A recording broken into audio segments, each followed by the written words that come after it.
Bismillahirrahmanirrahim.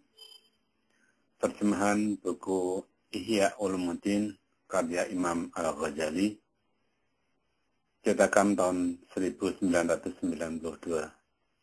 Buku jilid 2 yang dimulai pada halaman 282. Kitab Susunan Wirid dan Uraian Menghidupkan Malam. Bab kedua, tentang sebab-sebab yang memudahkan untuk bangun malam, tentang malam-malam yang disunatkan menghidupkannya, tentang keutamaan menghidupkan malam dengan ibadah, tentang waktu di antara maghrib dan isya, dan tentang cara membagi malam. Keutamaan menghidupkan waktu di antara maghrib dan isya. Bersabda Nabi SAW menurut apa yang diriwayatkan oleh Aisyah radhiyallahu anha, yang terutama dari salat-salat pada sisi Allah ialah salat maghrib, di mana tidak dikuranginya pada orang musafir dan pada orang mukim. Dibukakannya dengan salat maghrib itu akan salat malam, dan ditutupkannya dengan salat maghrib itu akan salat siang. Maka barang siapa bersalat maghrib dan bersalat 2 rakaat sesudahnya, niscaya dibangun oleh Allah baginya 2 istana dalam surga. Diriwayatkan Abu Walid Yunus bin Ubaidillah. Berkata orang yang merawikan hadis ini, saya tidak tahu istana itu daripada emas atau perak.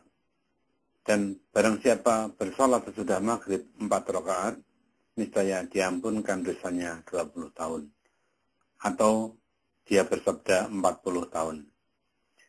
Diriwayatkan oleh Ummi Salmah dan Abu Hurairah radhiyallahu an daripada Nabi SAW, bahwa Nabi SAW bersabda, barang siapa mengerjakan salat 6 rakaat sesudah maghrib, niscaya disamakan baginya dengan ibadah setahun penuh, atau seolah-olah ia mengerjakan sholat pada malam Lailatul Qadar. Diriwayatkan At-Tirmidzi dan Ibnu Majah. Dari Sa'id bin Jubair, dan dia menerima dari Sauban yang mengatakan bahwa Rasulullah SAW bersabda, barang siapa beriktikaf di antara maghrib dan isya dalam masjid tempat bersolat jamaah, di mana ia tidak berkata-kata selain dengan salat atau membaca Al-Quran, niscaya berhaklah ia pada Allah untuk dibangun baginya 2 istana dalam surga. Dan jauh perjalanan dari masing-masing kedua istana itu 100 tahun. Dan ditanamkan untuknya di antara kedua istana itu tanaman. Kalau sekiranya dikelilingi oleh penduduk dunia, niscaya termuatlah mereka semuanya. Bersabda Nabi SAW, barang siapa mengerjakan sholat 10 rakaat di antara maghrib dan isya, niscaya didirikan oleh Allah untuknya suatu istana dalam surga. Lalu Umar radhiyallahu an menyaut, jadi banyaklah istana kita, SAW. Bagi Allah adalah lebih banyak dan lebih utama. Atau Nabi SAW mengatakan lebih baik. Dan dari Anas bin Malik radhiyallahu an, di mana ia berkata, bersabda Rasulullah SAW, barang siapa mengerjakan salat maghrib dengan berjamaah, kemudian sesudahnya lalu mengerjakan salat 2 rakaat, dan tiada berkata-kata dengan sesuatu di antara yang demikian itu tentang urusan duniawi, di mana dibacakan pada rakaat pertama surat Al-Fatihah 10 ayat dari permulaan surat Al-Baqarah, 2 ayat dari pertengahannya, dan wa ilahukum ilahu wahidun la ilaha illa huwa rahmanur rahim inna fi khalqis samawati wal ard sampai pada akhir ayat, dan qul huwallahu ahad 15 kali. Kemudian ia rukuk dan sujud.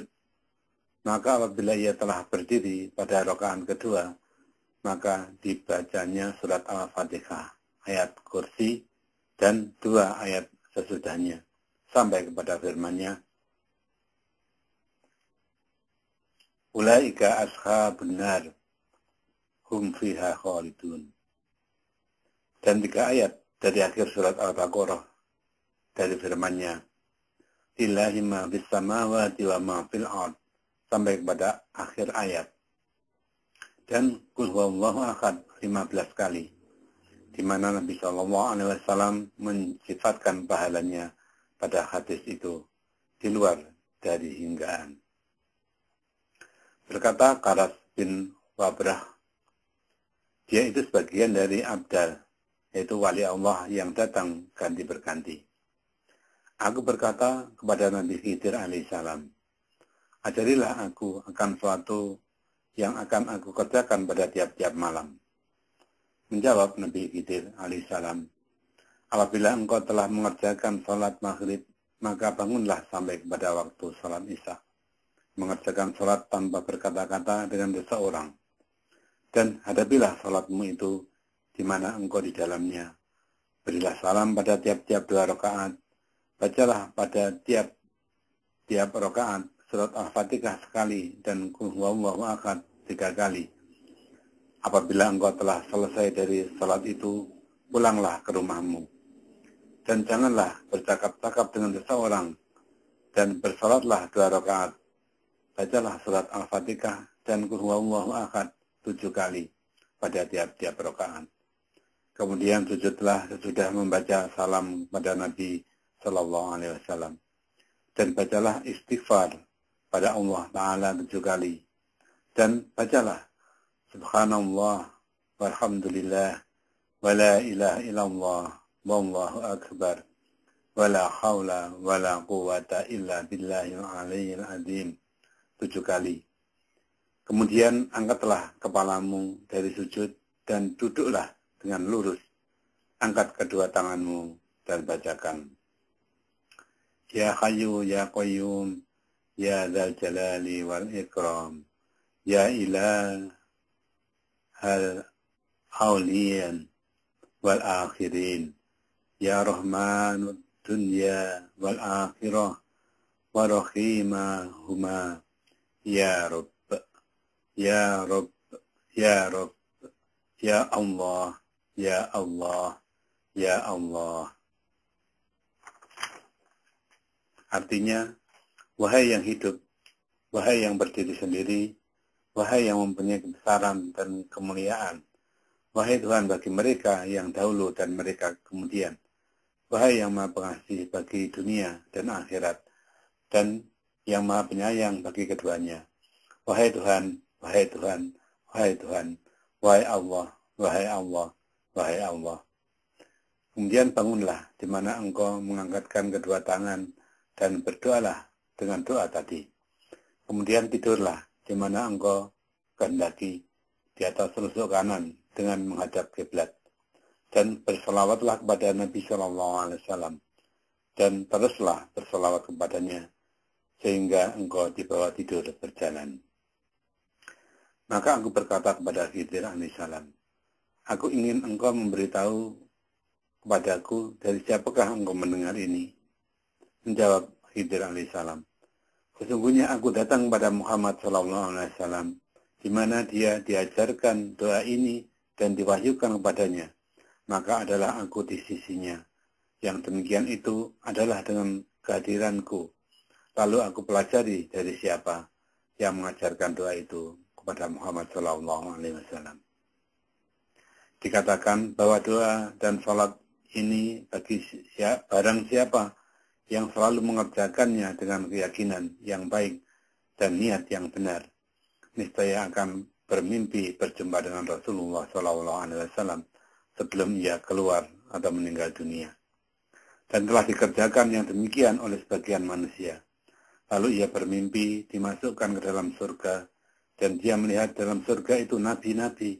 Ia melihat Rasulullah SAW di dalamnya, dan bercakap-cakap dengan dia, dan mengajarinya.